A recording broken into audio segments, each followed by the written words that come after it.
Sa pagsapit ng Pasko, nagsasaya ang mga tao. Puno ang puso ng pag-ibig at may mga magagandang himig. Sa pagsapit ng Pasko, maliwanag ang buong mundo. Kumikinang ang bawat tahanan, kumukuti-kutitap ang mga lansangan. Ang Pasko ay ating salubungin, sa pagdating ni Jesus ay manalangin. Ang tunay na diwa ng Pasko ay yakapin, pagmamahal sa kapwa ay palawakin. Ang Pasko ay masaya, ang Pasko ay nandito na, pagdiriwang na kay ganda.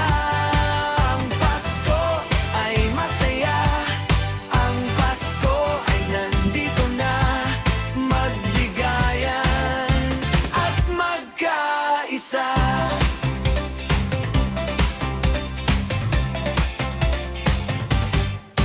Sa pagsapit ng Pasko, abala ang mga tao.